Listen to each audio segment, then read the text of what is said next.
The war broke a week after I moved, so that was a little surprising. Ешла эш по перед собаки. Перец — это же попугай. Why did you make aliyah and when? I made aliyah at the end of September 2023, a week before October 7th. I actually was enrolled in Columbia's post-bac pre-medical program, and it was between my summer and fall semester, and I was on a trip to Israel. And the plan was to continue my studies and to become a doctor in America. And then afterwards, maybe I'd make aliyah. And I remember on the bus to Tel Aviv, looking out my window and thinking, I never want to leave here. I don't want to wait. And so I unenrolled from Columbia on Frishman Beach. I made aliyah within the month, and the rest is history. We made aliyah in September 2024. One of the most important reasons why we made aliyah was to help our children to connect with their second home, with the culture, identity, and the unique spirit of Israel. And aside of this, we definitely think that Israel for us is a country of new possibilities. It's opening to the new world for our children. I made aliyah 7 years ago from Toronto, essentially for the fact that I wanted to live a Jewish life in the land of Israel, and I had the opportunity to do so. If my ancestors prayed for it for thousands of years and I had the opportunity to do so, why was I not here already? What is the most embarrassing ole or ola mistake that you ever made? Okay, so my most embarrassing Olim mistake is really embarrassing. When I was in the army, essentially, I accidentally, because I didn't really understand Hebrew, told my commander that I had some kind of infection when it wasn't the case at all. I just wanted to tell him that my pants were too tight. That's it. Do you remember like what word you said or like how that happened? So I said, because I didn't know it was really like my first week and I didn't know how to speak Hebrew. So then I was like, Yeshlan esh po, and then he's like, and he sent me to the doctor the next day. Awkward. I was in Tiranut, which is in basic training, and you have to take your gun with you everywhere. And common practice is that you put your gun on the side of the wall in the bathroom, you tell everyone to watch over it, and then you do your thing. I come to the bathroom and my gun fell off the wall and the barrel broke in two pieces. And I'm surrounded by these like 17-year-old girls that start freaking out. They were like screaming. It was like late. We weren't even supposed to really be there. So I like took my gun. I ran to the head, who was like a 22-year-old. And here I am, a 25-year-old, like crying. And he's like, Kolda, where's your mekporek? Oh my God. So I run to the bathroom and it's nowhere. But it was my most embarrassing story because I think it really encapsulated the stress and the drama that is basic training, and Israelis in general. They like sweat about the smallest stuff, and the biggest things really don't get to them. In the beginning, I mixed up some products, for example, dairy products. I bought kefir instead of milk and sour cream instead of yogurt.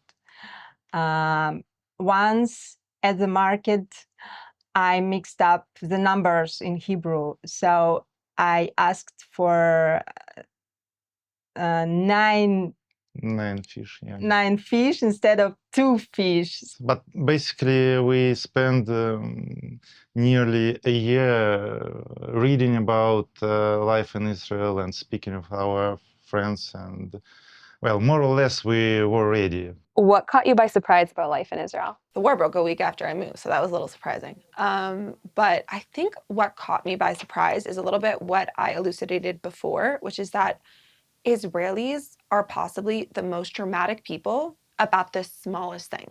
Like if it's hot, if they have to use the bathroom, like world ending, life changing. If there is a siren, a terrorist attack, war, calm, collected, everything is fine. The reason that is because when life gets so tough, you learn to appreciate the small things.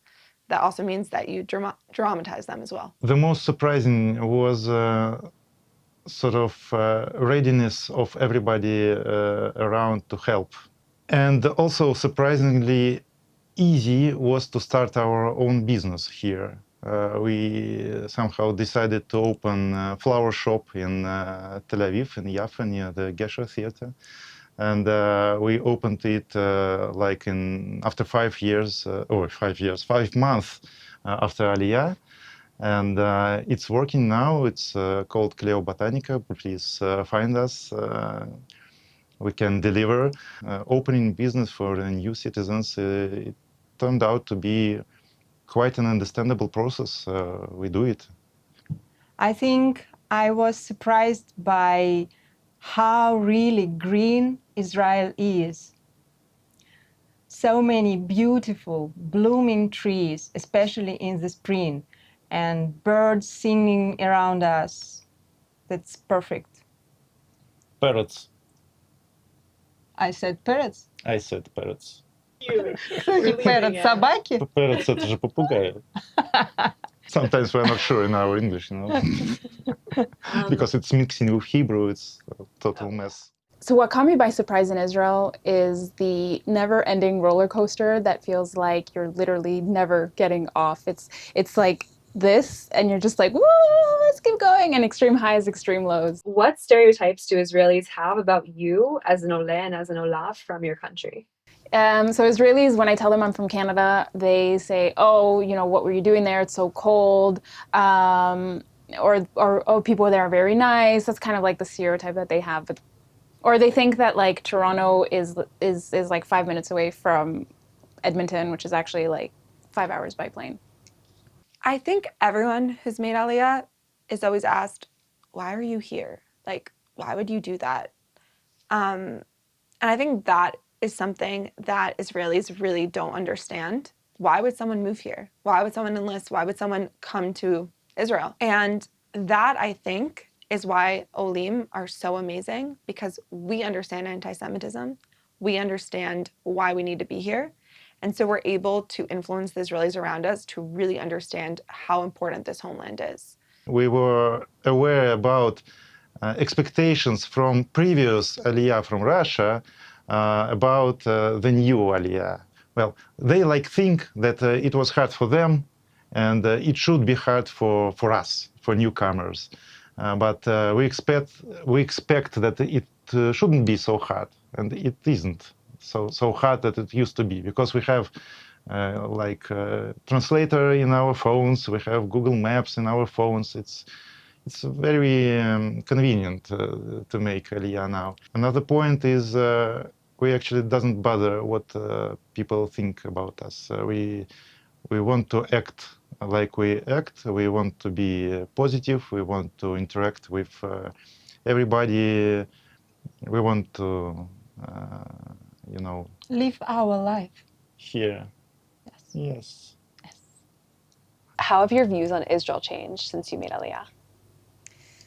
My views on Israel have definitely changed since I made Aliyah, because I think I had no idea what I was doing before. I was really naive in terms of everything, and I judged a lot of things that after living here, I took a back seat and I said, wait a minute, now I can actually really understand what's going on, and even I can't understand it to a certain degree that other Israelis have been here for so long, but it's definitely changed my whole perspective, how I see things and how I live.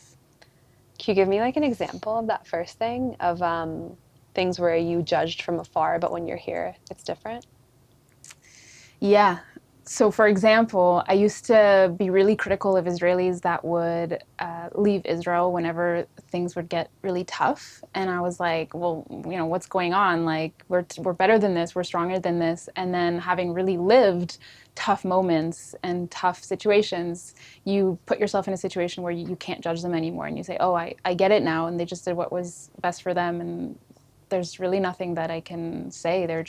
Everyone has their own path.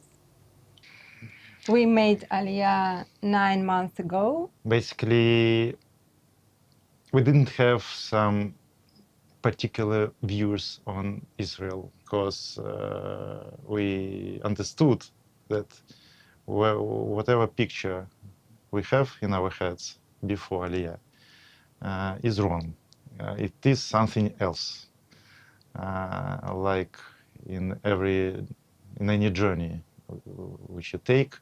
You may study some brochures about the place, but when you come, you see something new, something strange, and something different. I remember on October 7th being in the communal bomb shelter, and all I was doing between saying that I was Golda and I brought the Mazal of Yom Kippur, I was also apologizing. Like every other word, I'm like, I'm so sorry. I'm sorry for crying. I'm sorry that I'm here. I'm sorry that I'm invading your space. I didn't feel like I was Israeli enough.